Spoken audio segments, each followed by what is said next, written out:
All right. Hi, everyone.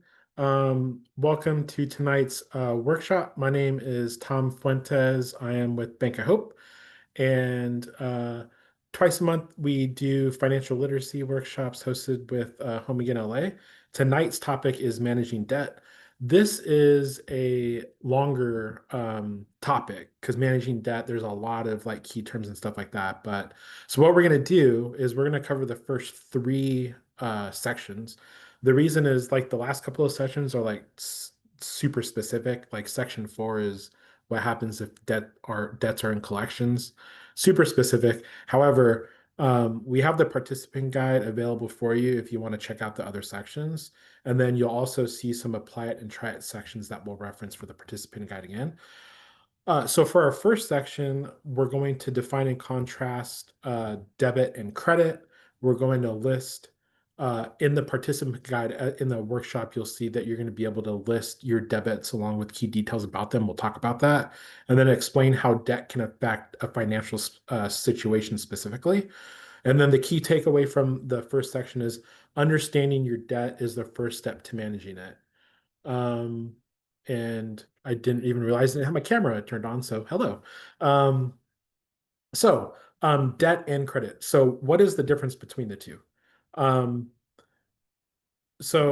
Debt is money that you owe, or money that you borrowed, right? Credit is the ability to borrow money. You haven't borrowed it yet. You can use credit to borrow money, which then becomes your debt. You can have credit without having debt. So, for example, opening a credit card account gives you credit. You haven't incurred the debt yet until you actually swipe the card and use the credit card. You can also have debt without having credit. If you borrow money um, to buy a car, you have debt. You likely cannot borrow more money using that loan, so you don't have credit through that loan. So, what's the difference between a creditor and a debtor? These are key terms to understanding debt. Someone who owes money is called a debtor. The person, business, or organization that loans money to the debtor is called the creditor or the lender. So, understanding your debt. Many of us makes mistakes when it comes to handling debt. Understanding your debt first is the first step to managing it. So to understand your debt, you need to know a few key things, right? Who do you owe? How much you owe them, or what's the remaining balance? How much are the payments? When are the payments due? Other important facts such as what is the interest rate? Fees, including any penalty fees for not following the rules of the loan or the credit, such as late fees, for example. Are there any prepayment penalties associated, which are fees lenders sometimes charge if you pay off your loan early? Balloon payments, which are larger than the usual one-time payments at the end of the loan term.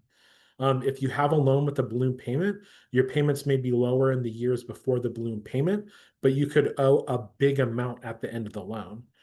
You can gather this information on your debts from sources like your credit report, where you can go to annualcreditreport.com to pull your free one for the year.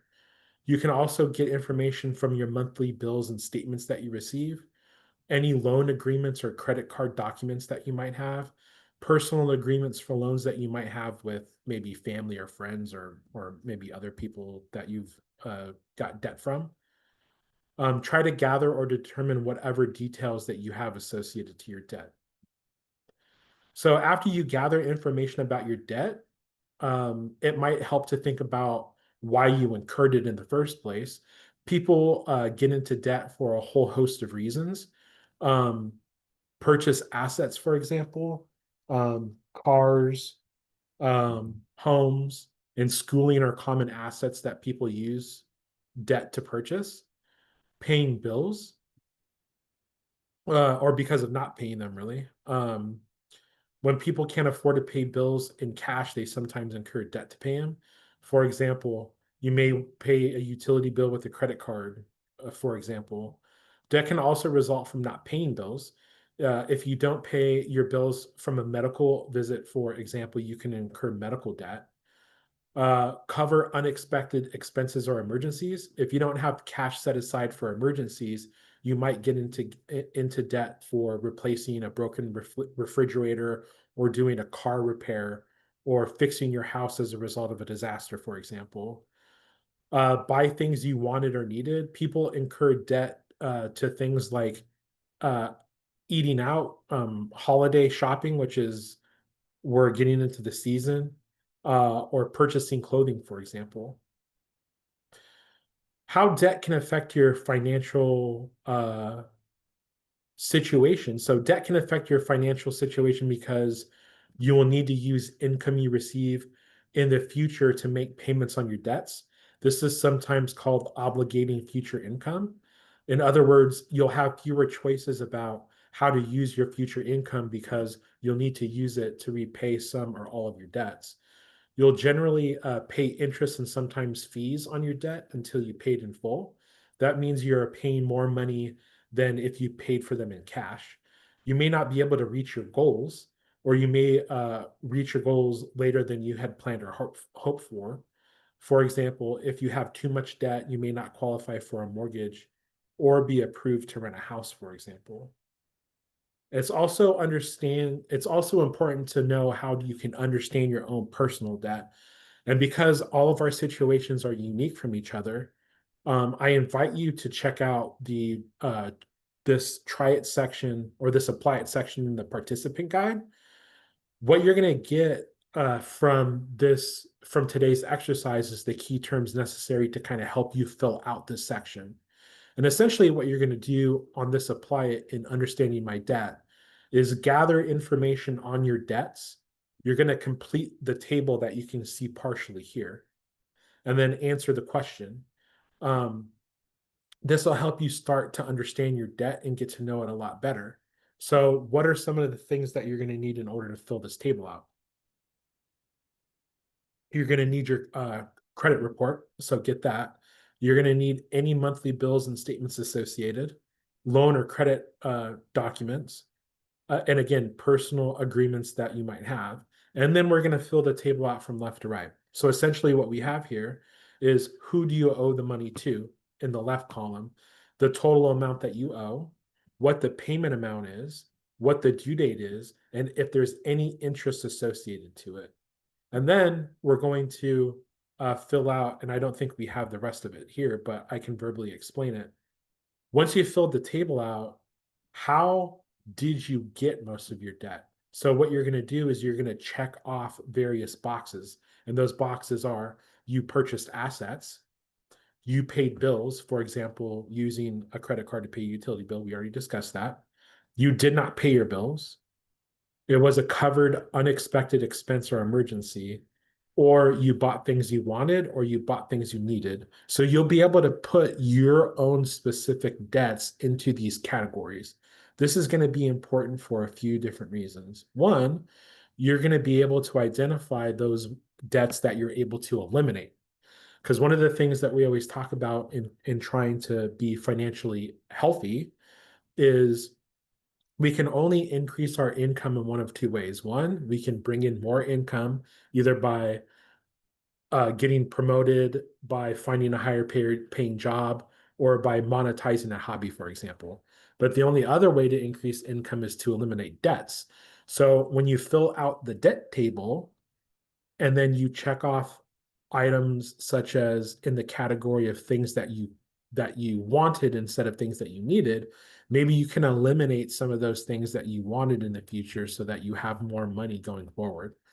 But also it helps to kind of, I'm a visual person, so when we lay it out on the table, it kind of would make me realize, wow, I didn't realize that I even had that much credit card debt, or I didn't realize that my car payment was that much. Maybe I'm in a better situation now that I can sell my car, buy a lesser expensive used car so I can save money on the monthly payment.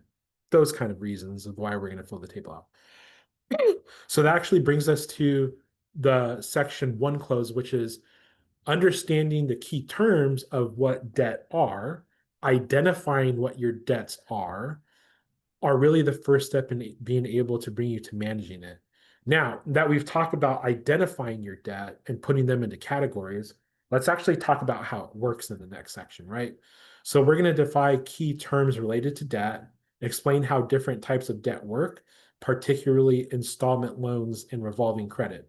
And it goes back to the car example I provided to you earlier, that idea that just because you're taking out credit doesn't mean you incurred the debt, or because you have debt means that you can use credit. When you take out a car loan, the car loan is specifically to pay the car. Just because you open that line of credit doesn't mean that you can use it for anything else. But we're going to get into more specifics about that in section 2, which our key takeaway is considering how debt works so that you can be more informed on the decisions that you're going to make to do these, right? So let's go through some debt lingo for the first part of section 2. So debt lingo number 1, a loan with collateral that the lender can take if the loan is not repaid according to the loan agreement. Is it A, principal, B, secured loan, or C, annual percentage rate? So the answer for this one, and it's linked to the idea of collateral, the answer is a secured loan. So for example, a home mortgage is a secured loan because the loan is secured by the home. The home is the collateral or the security for the mortgage. If you don't make the payments, the lender can take your house. Let's go to debt lingo number 2. So how much money you borrow. Is that A, principal, B, interest, or C, fees? So the money that you owe would be A, uh, principal. Nice job. We have A in the chat. That is absolutely right. Let's go to debt lingo number 3. All right. So we have the main cost of borrowing money.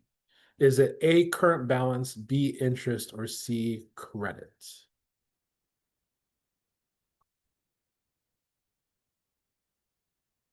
All right. We have the right answer again. We have B, interest. So the main cost of borrowing money is interest. Let's go to debt lingo number 4. We have a credit agreement that allows you to borrow money from time to time up to a pre-approved maximum credit line. Is that A, installment loan, B, revolving credit, or C, lease agreement? And the key one on this one is the term from time to time. So when we use the term from time to time, we would identify this one as B, a revolving line of credit. An example of that would be like a credit card. So remember, just because we have the credit card doesn't mean that we incurred the debt, right? And we can use our credit card whenever we want, as long as we have an available balance. We don't incur the debt until we swipe the card, right? So because that we can use our credit card from time to time, we're going to put that in with a revolving credit because the credit card will always be open as long as you want it open. The only thing that expires would be the expiration date in which you'd get a new card. Let's go to debt lingo number 5. So we have the total cost of credit on a yearly basis.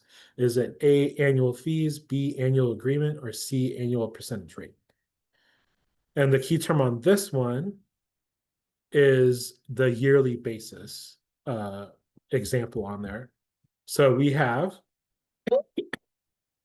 excuse me, um, I think we have A here, but excuse me, the total cost of the credit is actually going to be C. It's going to be annual percentage rate. Um, so you probably heard this expressed as APR, the acronym. The annual percentage rate is usually higher than the interest rate. So the cost of incurring that debt is going to be the annual percentage rate on the yearly basis, just to be clear. Number 6, debt lingo number 6, we have when you borrow a specific amount of money and repay it over a set period of time.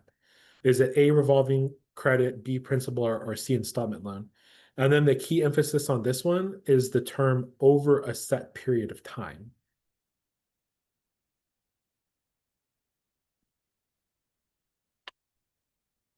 So on this one, when we think about over a set period of time, the answer is going to be an installment loan.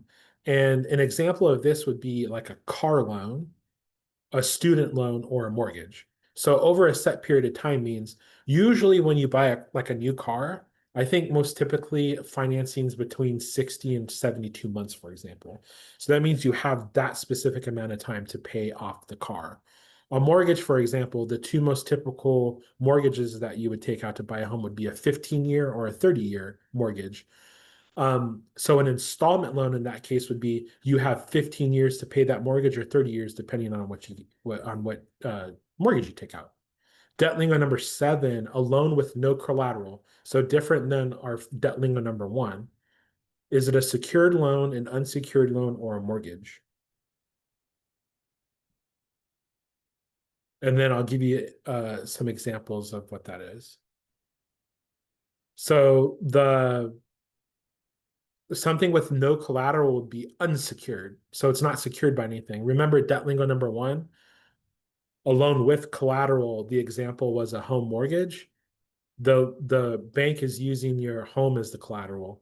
So in the case of an unsecured loan, it would be something like credit card. A credit card doesn't have collateral typically associated to it. So that would be unsecured. So let's go more specifically into installment loans and revolving lines of credit so that we can understand how debt works. And it can work differently depending on the lender and whether the debt, is an installment or a revolving line of credit. So with installment loans, you borrow a set amount of money, which is the principal. Remember, we talked about that key term. You repay the principal plus interest over a set period of time, which is the term of the loan. You generally pay the same amount of money every payment unless you have a variable or adjustable interest rate. With a variable or adjustable rate, the monthly payment will be recalculated based on the new interest rate. You'll then pay the new monthly payment until the interest rate adjusts again. A lender will use factors that include your credit scores and how much of your income is used to pay debts to determine whether to offer you a loan in the first place. They will also use factors to decide what terms to offer you, such as what interest rate to charge you.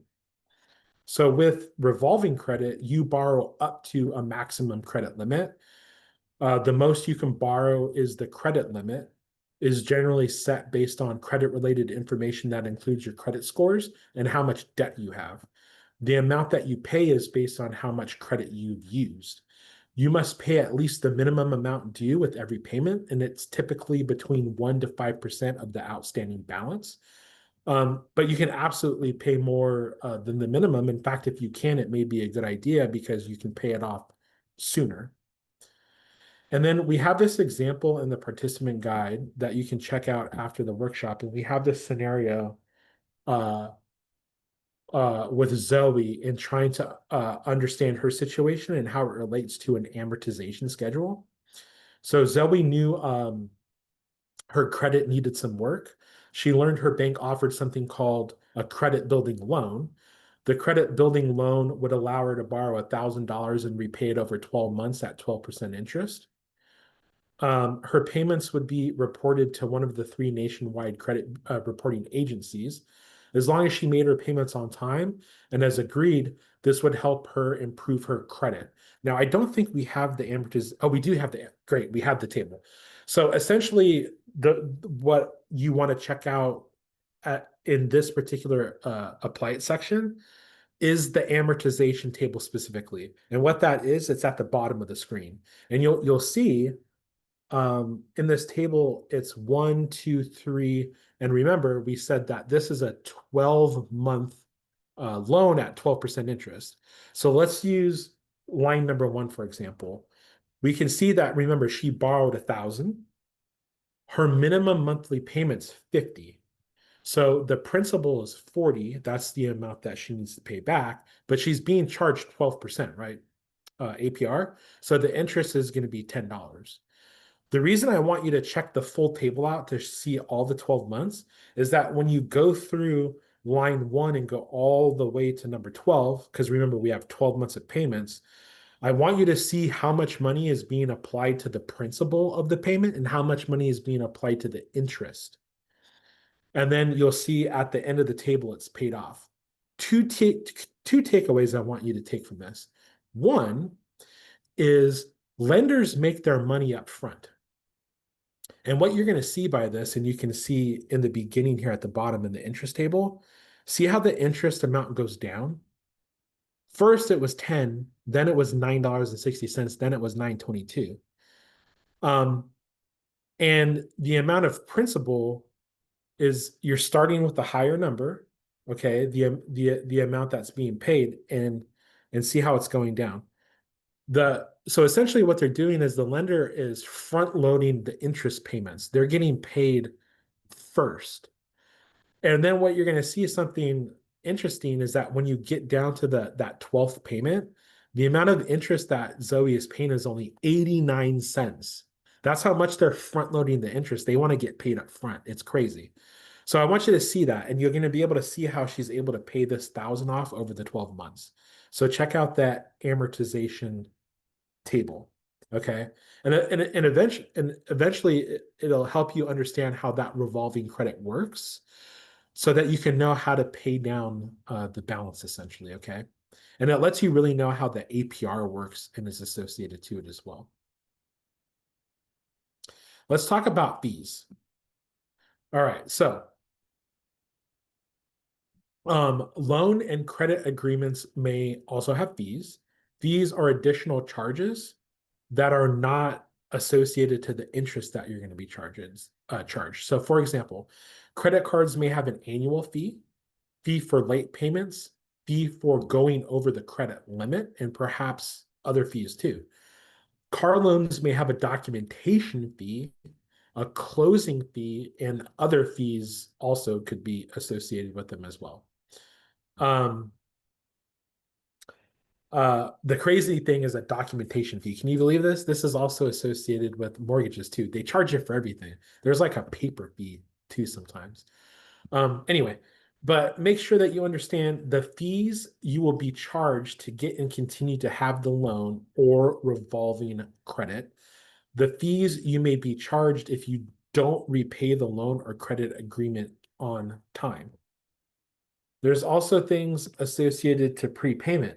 So prepayment is the early repayment of all or part of a loan. When you prepay, you pay the lender more than your monthly payment, and you have them apply the extra amount to your outstanding balance. Prepayment is one strategy for reducing the cost of borrowing money. If you prepay the loan in full, you will not pay any more interest because you no longer owe the money. If you prepay part of your loan, you generally pay less money in interest. And if you finish paying off your loan, it's paid off early. Lenders sometimes charge a prepayment penalty, however. Find out whether your loan terms include prepayment penalties before using this strategy to pay down your debt. And that will bring us to section two's close. So considering how debt works so that you can be informed about making decisions. And I really think by looking over that amortization table in the participant guide after the workshop, you'll be able to kind of understand the mechanics of debt a little bit more. So let's go into our final section. And in this, what we have is debt reduction. And I think that you'll find this interesting. We're going to explain two methods of reducing debt: the high cost debt first method and the snowball method. And when we get into it, I encourage you to check out YouTube and actually type this in: high cost debt first method and snowball method. There's some great YouTube videos out there that show you there's a lot of opinions about which one's better. It's going to be dictated upon what your goals are. But check out those videos because I think they're going to be useful. In this section two, we're going to list where people can get help managing debt and then identify issues to be aware of related to getting help in managing debt. Okay. So the key takeaway, develop a plan to reduce your debt and get help if needed, uh, such as from a trained credit counselor or from financial literacy workshops like we're doing right now.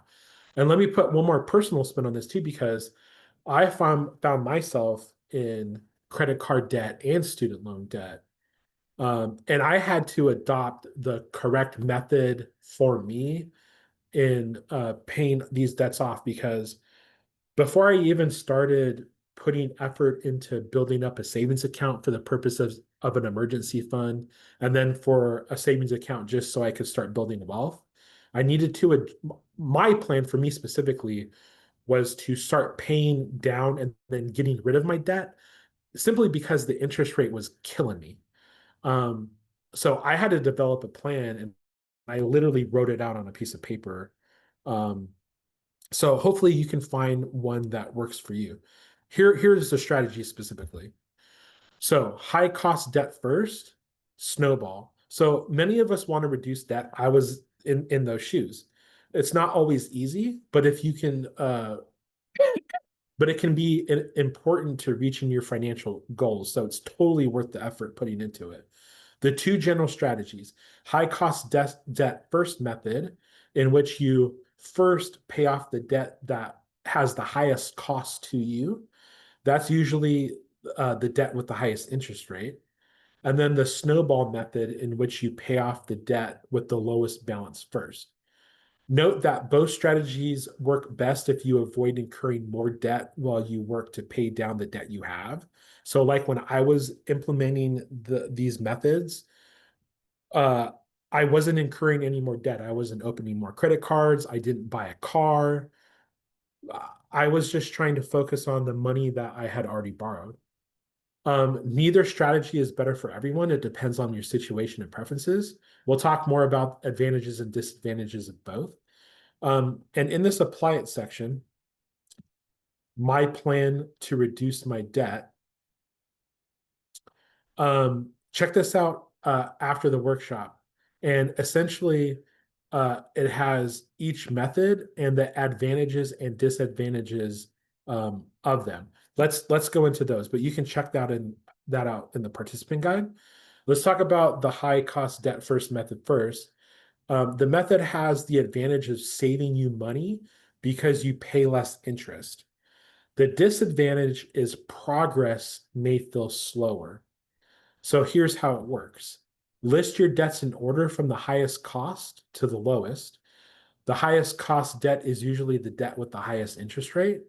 For credit cards, you can find the interest rate on your monthly statements.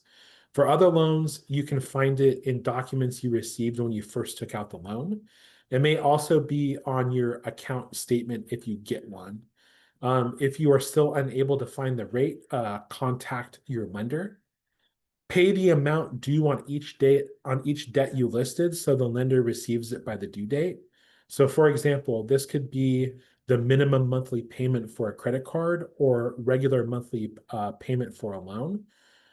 You can often set up automatic payments so that you can be confident the lender will always be receiving the amount due by the due date. Then, if possible, and here's the key, make an extra payment to the first debt on your list. That will be the one with the highest cost to you. Ask the lender if you can specify that your extra payment must be applied to the principal. If the answer is yes, ask what you need to do to make that happen. After you pay off the first debt, make that extra payment to the next debt on the list, and then continue as needed. You can use the high cost debt first method worksheet in the participant guide so that you can organize your debts in this fashion. So there's a worksheet in that guide that can help you do this. Let's talk about the snowball. And I'm pretty sure back when I was doing mine, I did this one. And the reason I chose it and it was best for me was because one of the credit cards I was trying to pay off, the interest rate was like 27%. And it was just killing me. So I adopted this one. I'm not saying it's right, but it's just what worked for me. Let's talk about snowball. The snowball method has the advantage of making progress faster by eliminating small debts first, which can help in the motivating factor. The disadvantages, though, is that you pay more over time because you're likely not paying the costliest debt first. So here's how it works. List your debts in order from lowest remaining balance to the highest. Pay the amount due on each debt you listed so the lender receives it by its due date. You can often set up automatic payments, just like in the first method that we discussed. And then the key again is make an extra payment to the first debt on your list. That'll be the one with the lowest balance. After you pay off that first debt, make that extra payment to the next debt on your list and then continue as needed. And then again, in the participant guide, there's a snowball method worksheet that you can check out that you can use to list your debts. Now, remember the differences between the two. The first method, you're saving money over time because you're eliminating the debt that has the highest interest. But if the debt that has the highest interest also has the highest balance, it's going to take you more time to pay that off. But once you pay it off, you move to the next debt, so on and so forth. Again, that can eat into the motivating factor because you're not eliminating debt. With the snowball method, you may not save more money over time because you're rank ordering your debts by the balances, not the interest rates. But it can be motivating because if you're ranking them with the lowest balance, you're eliminating stuff faster. So you're like, I paid that off. Awesome. I paid off the next one. Yay. And then you're getting to the ones that have, the bigger balance. There's no wrong or right way, but just consider which could be associated to your ultimate goal and strategy for the most part. And we have in the participant guide a try it section with Brian. Check this out after the workshop, but essentially, um, Brian is trying to find ways to reduce his debt. It took him some time to find a new job after the hospital where he worked closed. Now, we're trying to figure out which method works best. And I don't know if we have the table here, but we have Brian's debts listed on a table. Oh, we do have the table here. Okay. So when we use, if you look at this chart here, we're going to have this based on the first, the high cost debt first method, and then we have the snowball. And here's, we're going to use this as an example so that you can do your debts on either sheet that you want to do. So we have his credit card, his medical debt, and his car loan. So remember, with the high cost debt first method, we're rank ordering these by the total cost. So you can see in the last column that we're ranking it by the highest interest rate. So the credit card has the highest interest rate, it's 14%. So that's number one. The medical debt is the second highest with 10%, so it's number two. And then the bank or the car loan is 6%. So we've ranked them as the credit card, the medical debt, and the car loan. Okay. But you'll see when we use the snowball method, we're reordering them. So let's look at that next. So now we've reordered them. We're not doing it based on the cost, which is associated to the highest interest rate. We're doing it based on the smallest balance. And the reason that we're doing this from lowest to highest is we're trying to eliminate debt from the smallest balance and going to the highest balance. So in this way, now the car loan moves to number one at 2,000. The credit card is at number two at 8,000. And then the medical debt is number three at 10,000. So which method do you think Brian will want to use and why? So check out that part of the apply it section so you can get the answer. And this is specifically for Brian's situation. All of our situations are unique and different from each other, so no method's better than the other. Although if you want to see the debates, remember, go to YouTube and type those key terms in, because some people have an opinion that one is better than the other. Anyway, so if you get into debt, where do you get help?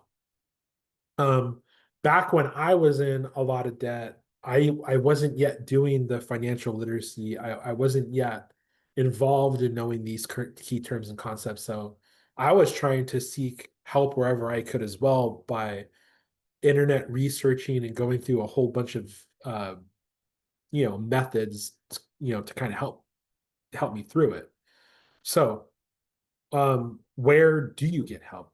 If you need help managing debt, consider seeking help from a nonprofit credit counseling agency. They can help you develop a plan and manage your debt. Search using the term credit counseling at usa.gov for resources that include tips from the Federal Trade Commission, or FTC, on how to find and choose a credit counselor. The nice thing about this is that the services are offered to you at no charge. Thus, you don't have to incur any more debt by paying someone to help you, because these things are free.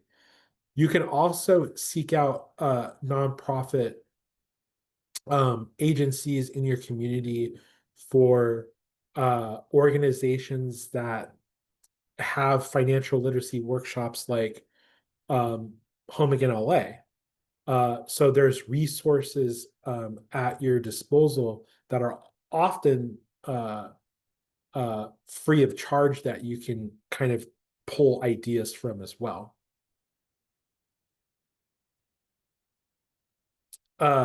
Choose help carefully. For example, debt settlement companies and debt consolidation loans offer help and relief with debt. Before using these services, be sure you understand them, because some services you may be offered can be costly. Debt settlement companies offer to make deals with your creditors to reduce debt that you owe. Ask questions about their fees and processes. What fees would you pay, especially upfront fees? Charging a fee before settling at least one of your debts is illegal for most debt settlement companies.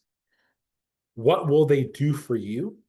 If they tell you to stop paying your creditors and you do so, you may end up in more debt than when you started. This may lower your credit scores and late fees and interest to your accounts, or cause creditors or debt collectors to sue you. You can find more information by visiting consumerfinance.gov and searching the key term debt settlement. Debt consolidation means taking out one loan and using it to pay off multiple debts. You may be able to get a debt consolidation loan from a bank, a credit union, or a nonprofit organization, or a private finance company. Debt consolidations loans may cost you more than the loans they replace. Ask questions about interest, rates, fees, and other costs. The low interest rates for debt consolidations loans may be teaser rates that only last a certain period of time. After that, your lender may increase the rate that you must pay. The loan may also include fees or cost you would not have to pay if you continued making your other payments. Although your monthly payment might be lower, it may be because you're paying over a longer period of time. This could mean you'll pay more overall. So what to watch out for when getting help? In this apply it section here, you can use this checklist to identify some items to watch out for when you get help managing your debt. They can be a good reminder to ask more questions. Check the items you need to ask about. For example, ask if they think any warning signs are uh, see if any warning signs are missing from this list. See if any sources of help are missing from the list as well. Um, Here are some examples of questions. Charges fees before it will settle your debts. Guarantees it can make your debt go away. Guarantees that your debt can be paid off for pennies on the dollar. Tells you it can stop all debt collection calls and lawsuits. Tells you not to communicate with creditors while they negotiate a better deal. Um, you can take actions to learn more about companies before you commit to getting help from them. Again, we already talked about nonprofit credit counseling agencies. Um, the other thing too is get help from financial counselor or a coach.